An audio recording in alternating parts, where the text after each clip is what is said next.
Good morning. Welcome to the Unitarian Universalist Meetinghouse of Provincetown, where we affirm the inherent worthiness and dignity of every person, and where we support each other on our spiritual search for truth and meaning. My name is Reverend Kate Wilkinson, and I am so glad that you have joined us this morning. Welcome to those of you in the room, and welcome to all of you joining us via our live stream. Why is it winter? I planted my tomatoes yesterday, and now I kind of regret it.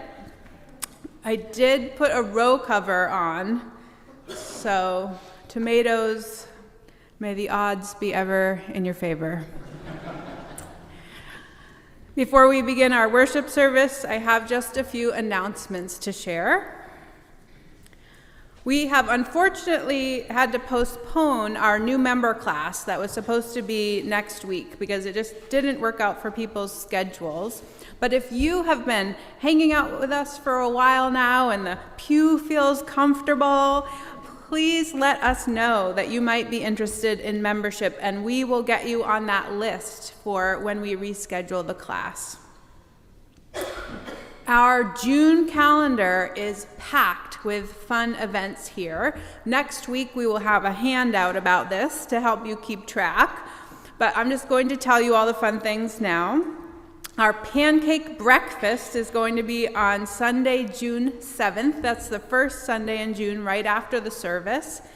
And then the next week, June 14th, will be our flower communion service. So please bring a flower that day for our communal bouquet. Later that month, we'll be hosting the Juneteenth celebration out on our lawn. Please let us know if you are able to volunteer for that. A sign-up form was sent out this week to our UUMH folk list. We always have a winter solstice celebration, but this year we're also going to have a summer solstice celebration. That's going to be during the service on Sunday, June 21st.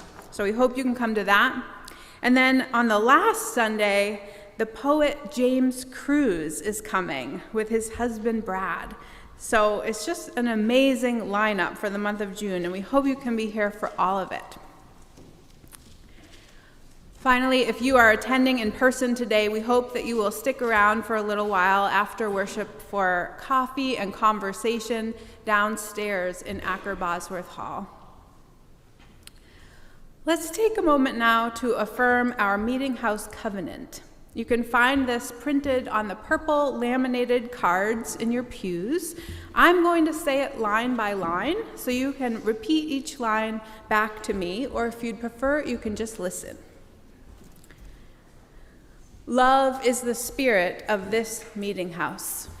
Love is the spirit of this meeting house. This is our great covenant. This is our great covenant.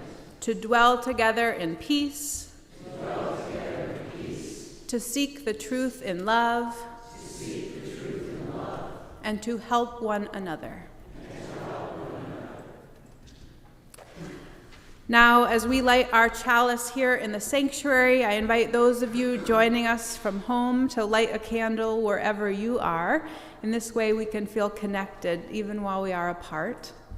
This morning, I invite our worship hosts, Stephen and Teresa, to light our chalice for us.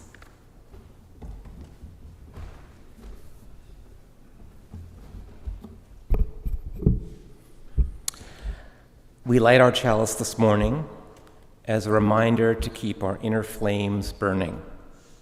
May we care tenderly for the spark of who we are called to be in this world, each unique, each needed, and each beloved. Thank you, Teresa.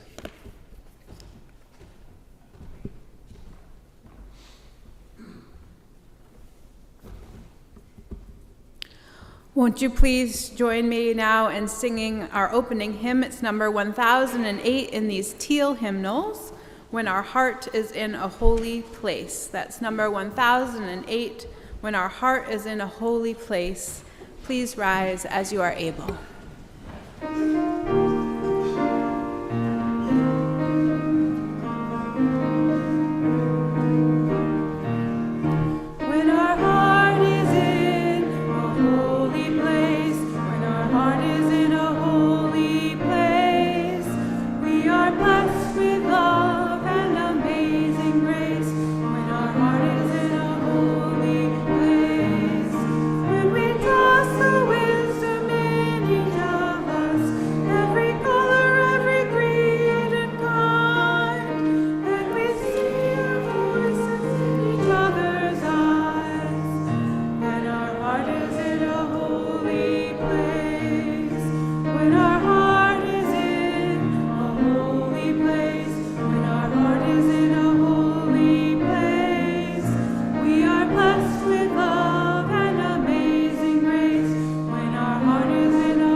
I invite you now to join me in a spirit of meditation and prayer.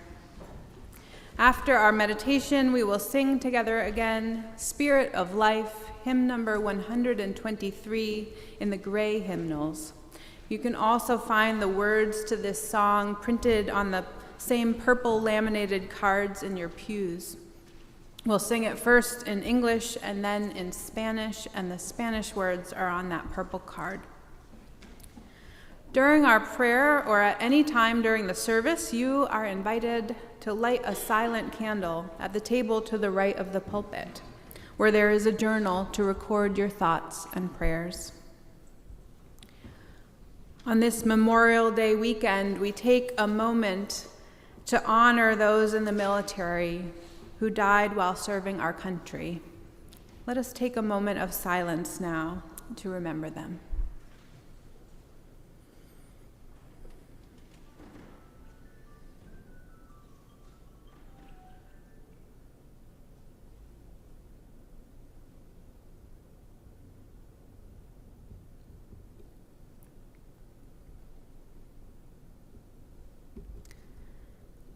This morning, our prayer is a prayer for all ages by my friend Liz Weber.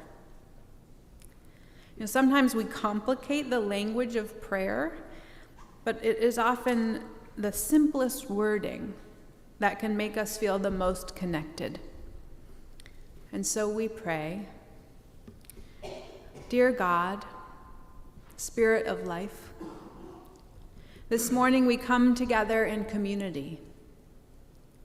We remember the sad and happy things that have happened in our lives this week.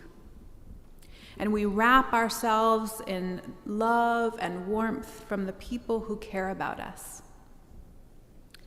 If we are sad, we know they support us. If we are happy, we know they celebrate with us.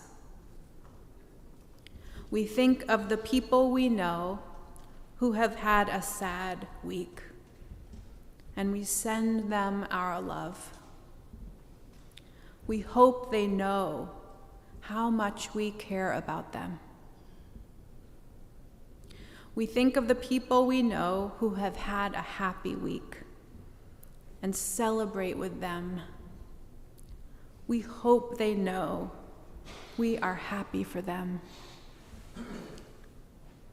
We think of people all over the world, some happy, some sad, some a little of both.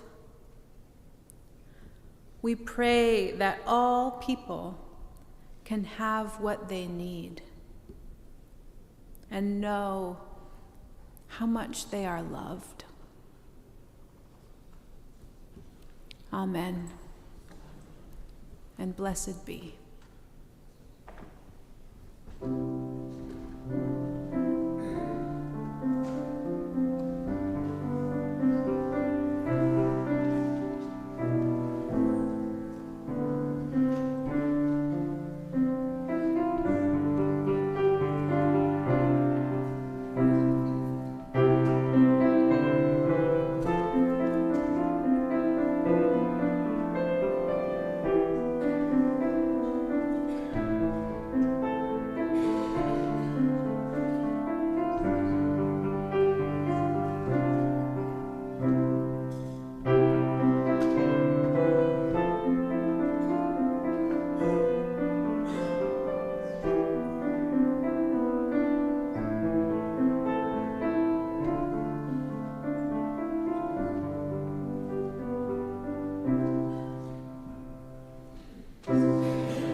So I've asked Heather to teach us a round that I want us to sing at the end of service today. So we'll learn it now, and it can be messy and wonderful, and then we'll be ready to sing it beautifully at the end.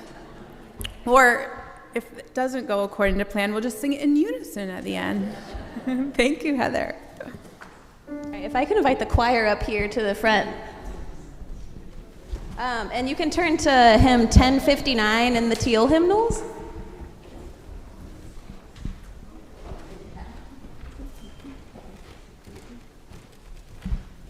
Okay. So I'm going to sing it just me so we can learn the melody, and then we'll sing it in unison a few times together. Brenda, could you get us into the... Okay. All right, so I'll just sing it once. May your life be as a song, resounding with the dawn, to sing awake the light and softly serenade the stars, ever dancing circles in the night. So That's the hymn. Let's all try it a few times in unison together. All right, 1, 2, 3, 4. May your life be as a song, resounding with the dawn, to sing awake the light and softly serenade the stars, ever dancing circles in the night. One more time, 3, and may your life be as a song, resounding with the dawn, to sing awake the light and softly serenade the stars, ever dancing circles in the night. You sound great. You feel confident to get all nice and confused with the round? Okay, so we're gonna just go for it and try all 4 rounds. So let me explain how it works. You see numbers 1, 2, 3, and 4 in circles. So our group number 1 is just gonna sing the song. As they get to that measure that has the circle 2, then our group 2 will start from the beginning. And then as that same group number 1 gets to circle 3, group number 3 will start from the beginning. As that same first group that's still singing gets to circle number 4, our group 4 will start from the beginning. Okay?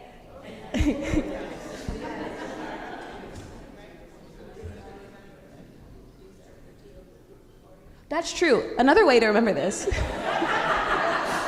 is you start at circle 2 of the group before you. But that also is that confusing? Follow and people in front of you who will give you a very clear signal of when to start. So what we're gonna do, we're gonna try to break up into equal sections. So over here is gonna be group number 1. Yeah, so this, okay. Group number 2, here. Group number 3, raise your hands high, group number 3, okay. And then group number 4, where this whole section. Okay, so what we're gonna do, we're gonna sing it in unison one time through, and then we'll start the parts, okay? And we'll sing it twice through with all the parts, okay? What's the worst that could happen? Okay, so all in unison one time through, and 1, 2, 3, 4. May your life be as a song, resounding with the dawn, to sing awake the light and softly serenade the stars, ever dancing circles in the night. Number 1. Number 2. May your life be as a song. Number 3.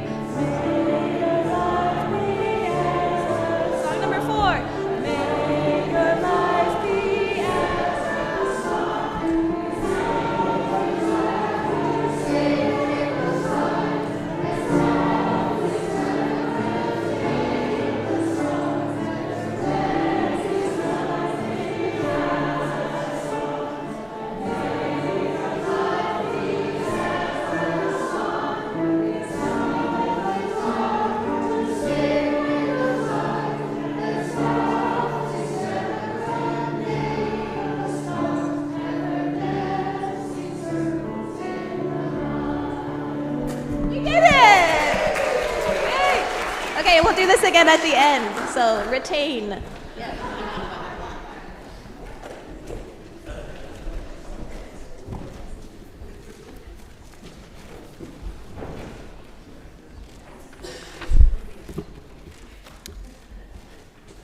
Today's reading is called What Is It You Came Here to Do? And it's by Andrea Joy Cohen. You were sent with a mission, although you may not remember. Among the many things you have to do is your soul's purpose. Sometimes clear, sometimes cryptic, always truth. Illuminate the niches inside and see the truth. Wipe away the cobwebs if you need to, and hang on. Let it shine through you, and don't let fear stop you from what you came here to do.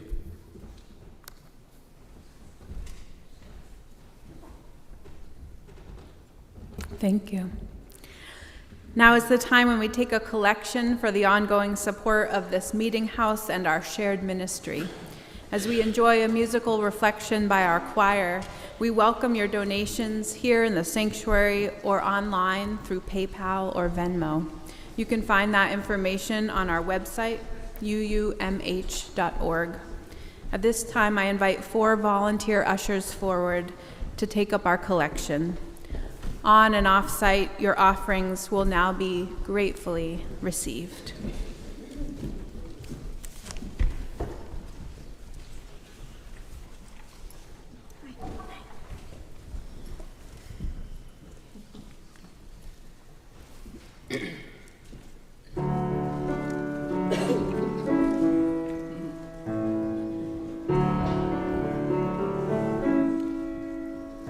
There are places I remember, some I like, though some have changed, some forever, not for better. Some have gone, and some remain. All these places had their moments with lovers and friends I still can recall. Some are dead and some are living. In my life, I love them all. But of all those friends and lovers, there is no one compares with you, and these memories lose their meaning when I think of love as something new. Though I know I'll never lose affection for people and things that went before, I know I'll often stop and think about them. In my life, I love you more.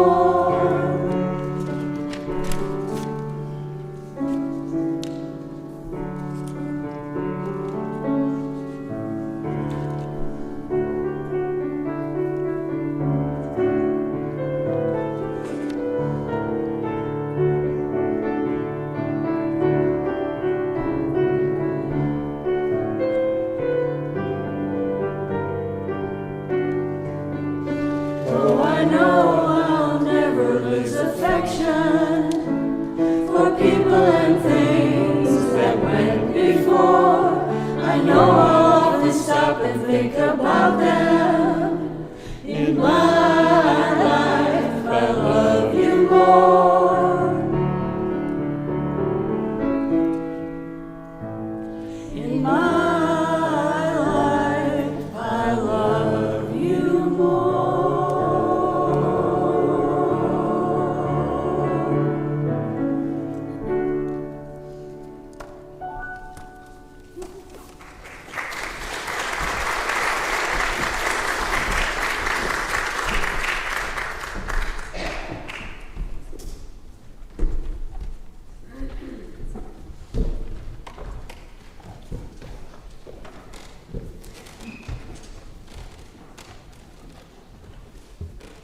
Thank you.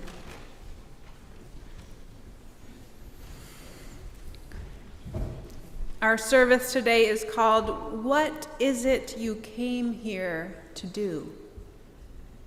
Someone emailed me this week saying that they were looking forward to the service because they spend most of their time these days asking themselves that very question. They are in the final third of their life, and it is a very reflective period. With a limited amount of time left on this earth, in this body, with these people, what is it that I want to accomplish, complete, pass on, communicate, do? And of course, much time is spent thinking about that same question in a slightly different context, they said. What is it you came here to do? As in, what the hell did I come in here for? Am I looking for my keys?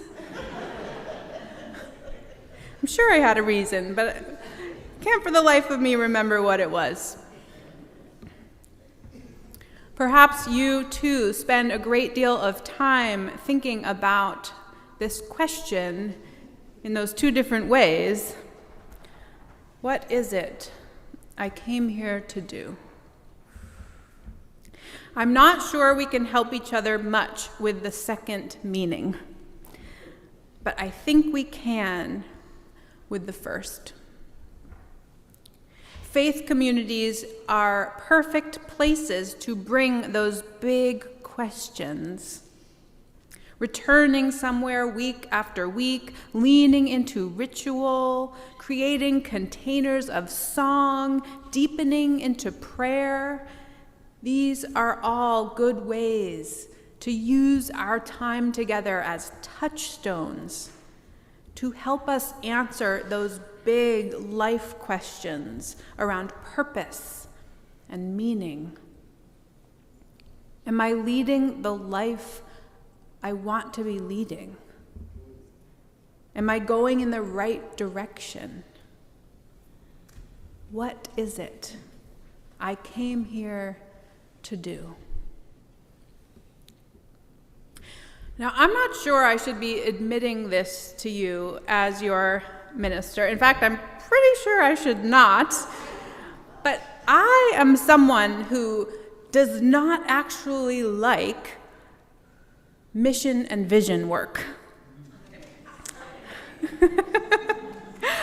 All right, at least one person agrees with me. I abhor making a 5-year plan. Setting life goals fills me with dread. In September of each year, my fiddle teacher asks each of her students what their musical goals are for the year. Usually, I make something up. This year, I just looked at her and said, "Do we have to?" I know that having a vision and a mission are important, but somehow the work kind of backfires with me. Those big purpose-related questions don't end up motivating me or keeping me on track. They do kind of the opposite, actually. Overwhelm me, paralyze me even. What is it you came here to do? I don't know. Let's get out of here.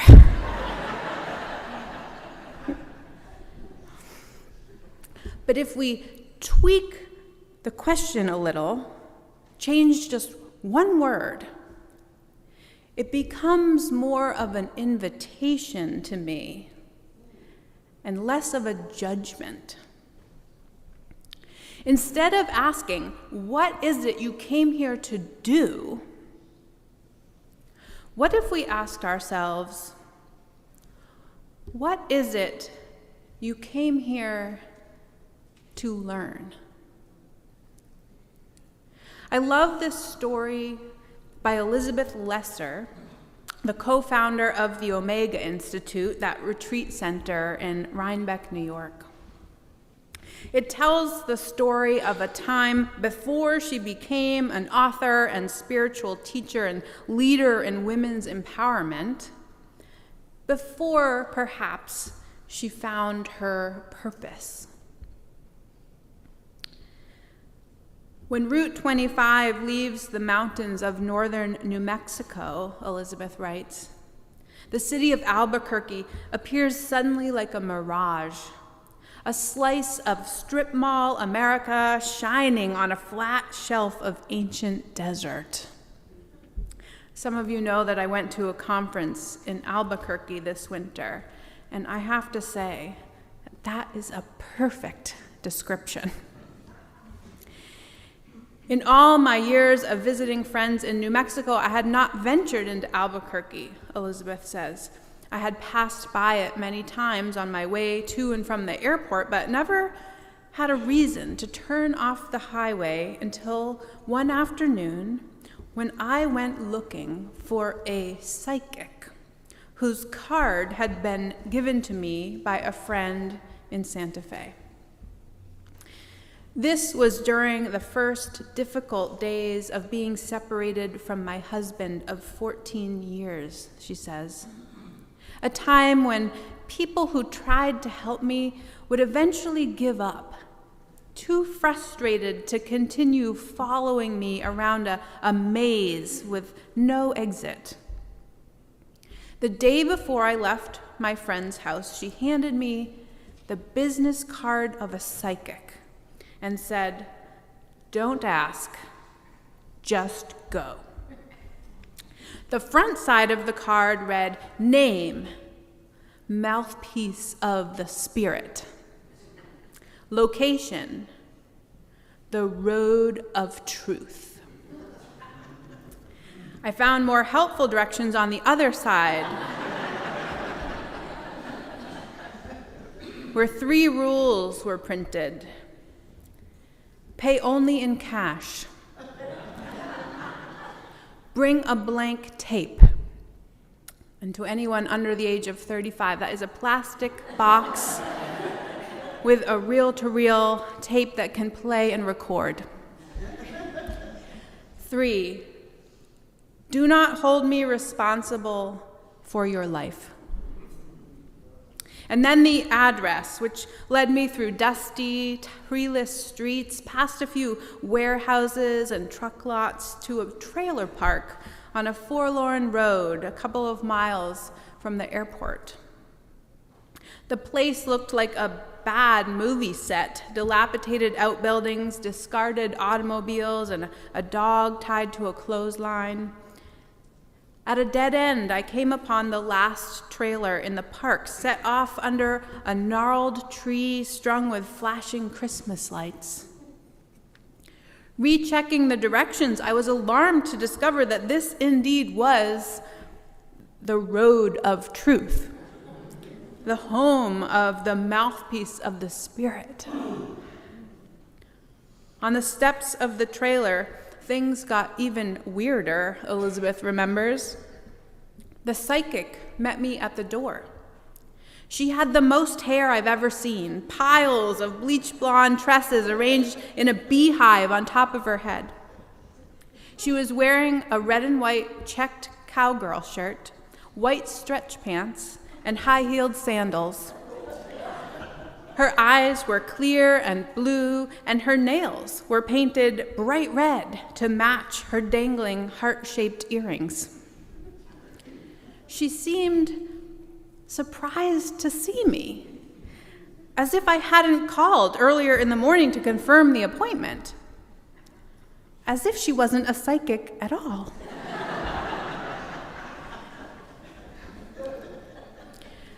After I established what I was doing on the steps of her trailer, she invited me in, asking me to excuse the mess. We stepped over boxes, books, magazines, and bags of pet food and potato chips. On the couch, watching TV, was a man, perhaps the psychic's husband, and a big white poodle with plastic barrettes in its hair. Neither seemed to notice me as the psychic led us to her bedroom.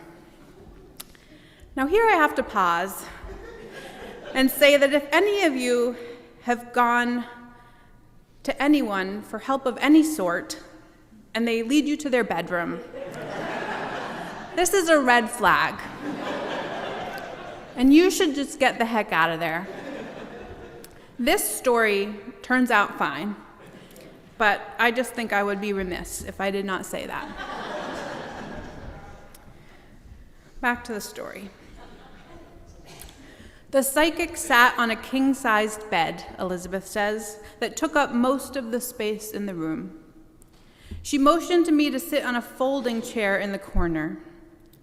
I could still get out of this, I thought, as I squeezed behind the bed to sit on the chair. But before I could say anything, the psychic announced in a no-nonsense tone, "You have something for me in your purse, something from your husband, a letter." Her voice was husky, a smoker's voice, but it also had a regional twang, making her sound like a Texas Mae West. In fact, she reminded me of Mae West. And I wondered what the heck I was doing in a trailer near the Albuquerque airport asking for life direction from Mae West. "So do you have a letter in your purse or not?" demanded the psychic. I suddenly realized that I did have a letter from my husband in my purse, a letter that spelled out the sad jumble of our marriage and revealed to me all the reasons for staying in it, as well as all the reasons for leaving. I had brought the letter with me to show my friend to see if she could interpret it in a more definitive way, but I had forgotten all about it and never showed it to her. I had been in a state of indecision about my marriage for so long that my ability to move in either direction had atrophied, Elizabeth says. It was as if I was underwater, swimming around and around in darkness. Far above me, beyond the weight of an ocean of worries, a ray of light was pointing in a luminous new direction. But I was too distracted to notice. I was caught in waves of conflicting questions. Would I ruin my children's lives by getting divorced? Or was it worse for them to live with unhappy parents? Was I a dreamer looking for an elusive happiness that real life could never deliver? Or were we meant to know the rapture of being alive, even at the cost of breaking the rules? The questions ebbed and flowed back and forth, an endless exchange with no answers, no winners, just a worn-out swimmer. I opened my purse, and there was the letter. I leaned over the bed and gave it to the psychic. She held on to it with her eyes closed, not even opening the envelope. After a few moments, she asked, "Would you like to tape the session, dear?" Sounding no longer like Mae West, but more like a kindly waitress at a diner. I took the blank tape out of my jacket pocket, leaned across the bed again, and gave the psychic the tape. She popped it into a tape recorder that had seen better days, pushed the record button, and the session began. An hour-long mix of wacky chatter, astute philosophy, and unexplainably accurate information about me, my husband, my children, my whole mixed-up life. "You have served your husband in many lifetimes," the psychic said.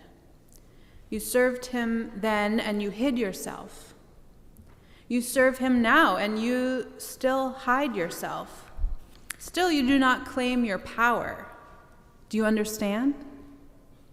I nodded my head. "Well, it's time to break the cycle." "It's complex," I whined. "It's not his fault that I lack confidence and he doesn't." She looked at me hard. "Write this down," she said, tossing me a pen and a pad of paper with a border of little bluebirds and flowers. "Those with power never willingly concede their control. Do you understand? Your husband will never, ever be able to let you grow into who you are supposed to be. It is not in your karmic contract. It's not a matter of fault. The truth is that in order to find yourself, you must leave him. This is your quest. And in order for your husband to find himself, he must lose you. You all have lessons to learn, lessons that are more important than the marriage itself. The soul comes to earth to learn lessons, the psychic said.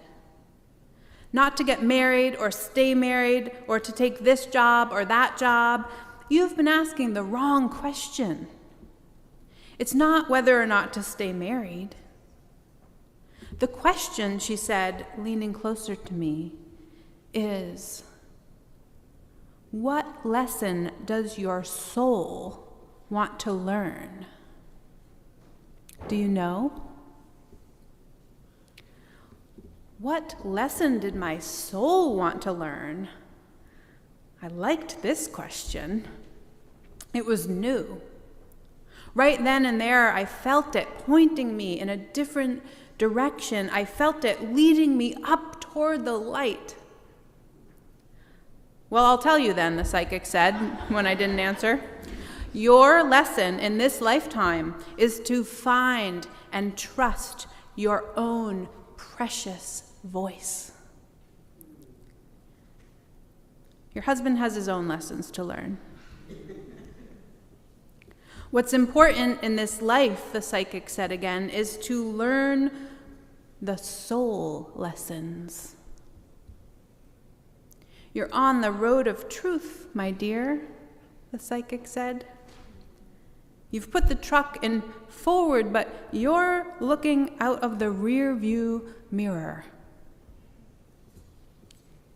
It's a dangerous way to drive, you know. That's where the tape ends, Elizabeth says. I do not remember leaving the trailer or driving back down the dusty road or flying to New York. Funny, the way the mind can forget so much, yet retrieve a white poodle wearing barrettes and a blue-eyed psychic whose ruby red nails matched her heart-shaped earrings. Now, I am not telling any of you to get divorced. That is not the message of this sermon. Unless you are feeling extremely disempowered in your marriage, then maybe. But no, that is not the message of this sermon. The message of this sermon is that the soul lessons are just as important as the doing. The mission and vision work isn't always striving work. Sometimes it is learning work. What is it we have come here to learn? How can we best access that soul knowledge? Maybe by getting away from that constant striving, goal-setting, planning, and settling into the listening, the opening, the receiving. In our own lives, we never know who the mouthpiece of the Spirit might be. So it's important that we listen to everyone around us, lovers and friends, strangers, to see what wisdom they might be imparting to us on our journey. Sometimes the mouthpiece of the Spirit turns out to be someone we don't like. Our own body's pain. Our annoying neighbor. The diagnosis of a loved one. And some lessons, it seems, we need to hear over and over before they truly sink in. It takes some people a lifetime to find out who they are, and then another lifetime to love that person, says Danny Noble. But sometimes the answers to all of our deepest and hardest questions are right within our reach. if we just take some time to look around us, look at the love that surrounds us, the environment that cradles us. It doesn't matter if we are in the first third of our life or the last, if we have 50 years left or 5. Perhaps the question isn't, what is it you came here to do? But rather, what lesson does your soul want to learn? Do you know? Amen. And blessed be. Are you ready to try that song again? It's 10:59. Let's give it a whirl.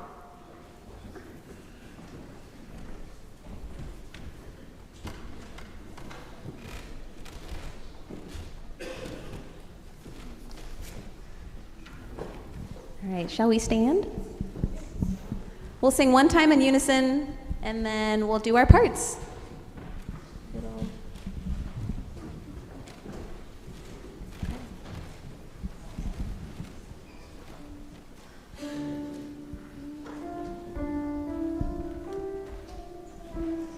And 1, 2, ready, go.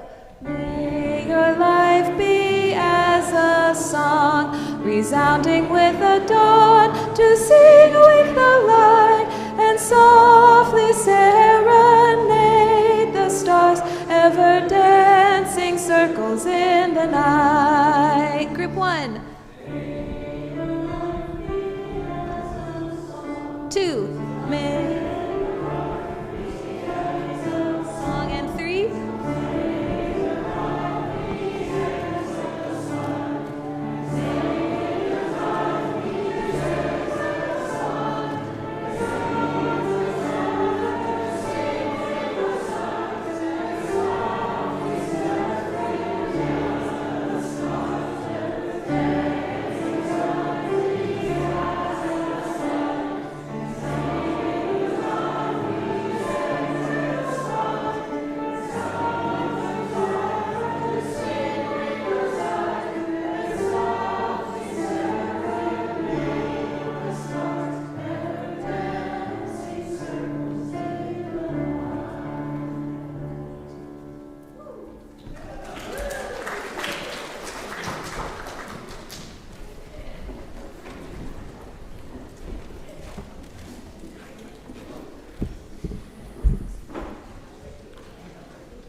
It has become our practice to pose a question based on the theme of the service each week.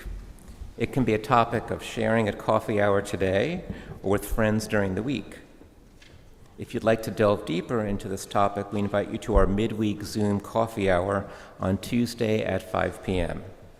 If you're not on our UUMH folk email list, please let Kenneth in the office know and he can get you that link.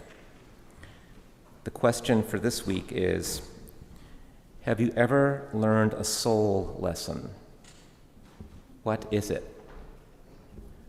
Have you ever learned a soul lesson? What is it?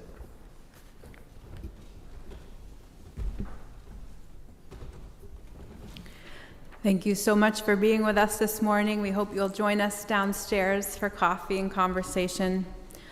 I'll end with these closing words, with apologies to Mary Oliver.